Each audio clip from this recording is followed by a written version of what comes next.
When I started my YouTube channel, I wanted to express why I felt discontent with living in Reno. I do not drive a car. There was a brief time in my life when I did drive, but I found it to be such a miserable way of getting around due to various nuisances such as getting gas, finding parking, and the physical act of driving itself, and I ultimately decided that I wanted to live car-free. This lifestyle choice radicalized how I view urban planning, and even though I could technically get around Reno without a car, I still could not escape the feeling of neglect whenever I looked at the city's urban planning decisions. If you are a pedestrian, a cyclist, or a transit rider, you are not important enough to be given anything more than the scraps after the car infrastructure has been installed.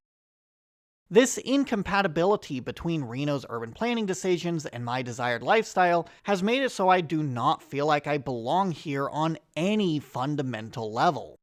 With that said, I don't want anyone getting the impression that I have given up on the city. Giving up requires having faith in something in the first place, and I never even had that much. I always felt the need to leave. Prior to 2014, my parents and I lived in a suburb in Denver, Colorado.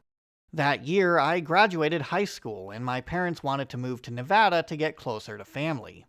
I decided to tag along and attend the University of Nevada, Reno, which brought us to Carson City. Once I began my classes in 2015, I really began to miss Denver. Denver had a better transit system than Reno does, and it's not even close. The source of a lot of my frustrations with Reno's transit systems comes from taking the RTC regional connector between Carson City and Reno. This is a weekday commuter bus with 3 morning trips and 3 afternoon trips. There were times when I had a class that ended at 5:15 p.m., which made it physically impossible for me to walk to 4th Street Station in time to catch the last bus. On those nights, I was basically forced to drive, even though I would have much preferred an alternative. You want to know something sad? I would occasionally take a moment to check Google Maps and see if transit would have been able to get me home after 5:15 p.m. if I was still living in Denver. The answer was always a resounding yes. If I never moved to Reno or Carson City, I would have still been able to get home without driving.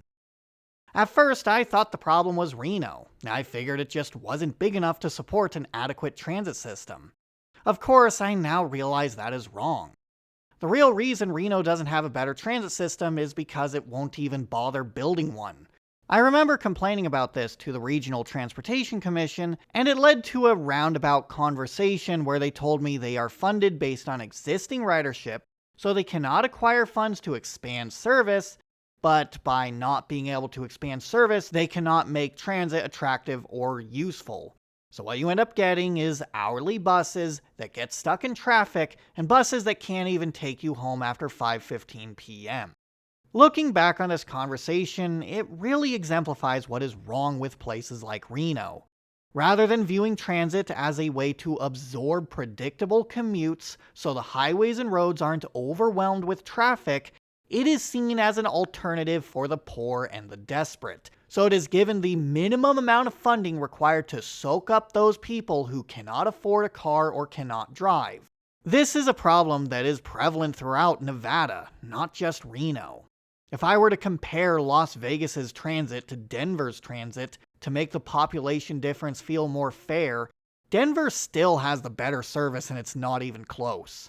One city has a fairly extensive light rail system, while the other is letting the Boring Company drill holes and fill them with Teslas. Yeah, you're not going to find good transit anywhere in Nevada. It wasn't long after I started attending UNR that I realized I probably wasn't going to be happy with Reno. In 2016, I decided I would rather tear out my brainstem, carry it on over to the middle of the nearest 4-way intersection, and skip rope with it than go on living where I do now. Hi there. Is this the final straw? Do you want to move so far away that you can brag about it?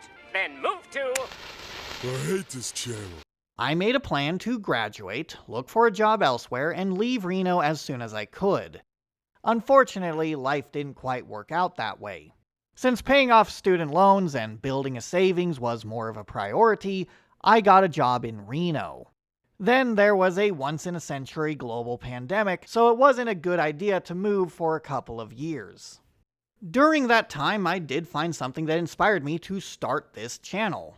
I stumbled across a video from Not Just Bikes that talked about how suburbia is financially insolvent, meaning these car-centric places do not collect enough tax revenue in order to replace the existing infrastructure, and they are unsustainable.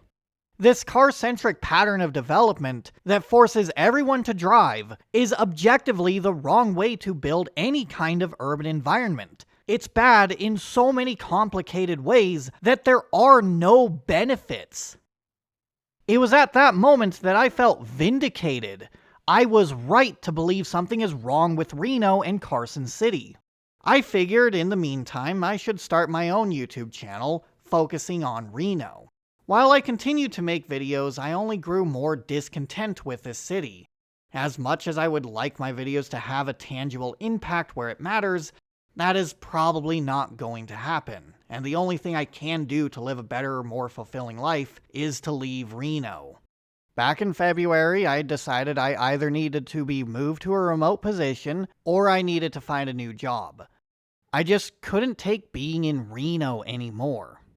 Luckily, I was granted permission to move to a remote position, and starting next month, I will be living in Seattle.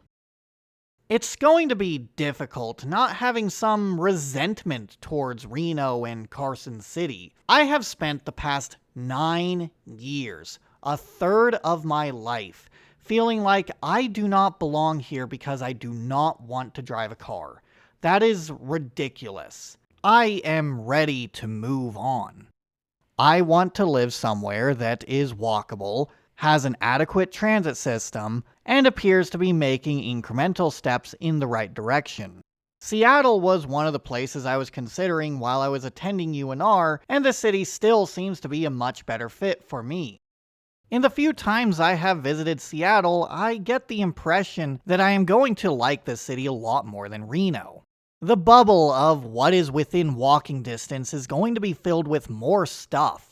I used WalkScore to compare neighborhoods around Seattle to neighborhoods around Reno, and Seattle consistently scored significantly higher than Reno. I don't think there is anywhere in Reno that is as walkable as Ballard, Uptown Capitol Hill, or the University District. The reason Seattle feels more walkable is the buildings are mixed use, so places people live are nearby basic amenities and transit stops. The buildings are also placed against the sidewalks, not behind massive parking lots and green space. This makes walking to places feel more direct, and the neighborhoods around downtown Seattle actually feel inviting to foot traffic, and this means people actually walk to places. Reno and Carson City feel empty when compared to the lively streets around Seattle. The transit system is actually going to be functional there. Another benefit of living in the neighborhoods around downtown is that there are a lot of transit stops for riding the buses and the light rail. And the buses and light rail have better frequencies than buses you will find around Reno. There are also intercity buses that travel to Kirkland, Bellevue, and Redmond, so the range that I would be able to travel for my videos is going to be far greater than in Reno. I also look forward to being part of a not insignificant group of people who don't drive. Only 80% of Seattle residents own a car, which is a lot less than places like Las Vegas and Denver. And over the course of the last decade, Seattle's rate of car ownership saw the biggest drop among US cities by far. When it comes to modes of transportation, only 2/3 of people drive alone to work, which is comparable to places like Boston and Washington, D.C. Seattle is also one of the few metro areas where at least 10% of people take transit to work. Seattle's mix of different modes of transportation is indicative that, while a lot of people do drive cars, it's not everyone's primary mode of transportation. I have also seen meaningful nudges in the right direction, such as banning right turns on red in the downtown area. Seattle is also placing down protected bike paths around town. It's a slow process, but it does feel like a more genuine effort to improve quality of life for people on bikes than I can find anywhere in Reno. That's honestly what separates Seattle and Reno. Seattle is at least seeing baby steps in the right direction, while Reno must put in a lot more work before it comes close to resembling any of the walkable neighborhoods around Seattle. If I had to give Seattle a rating, it would probably be a solid 6 out of 10, closer to a 7 than a 5. Seattle has a lot more of what I want to see in an urban environment than Reno does. I certainly look forward to making plenty of videos about the city. There are a lot of different topics that I couldn't explore while living in Reno. Find there is plenty to like about Seattle, and I'll be sure to cover what makes the city one of the few bastions of decent places to live, along with the many things it could be doing better. More than anything, I look forward to actually being happy with where I live for the first time in a long time.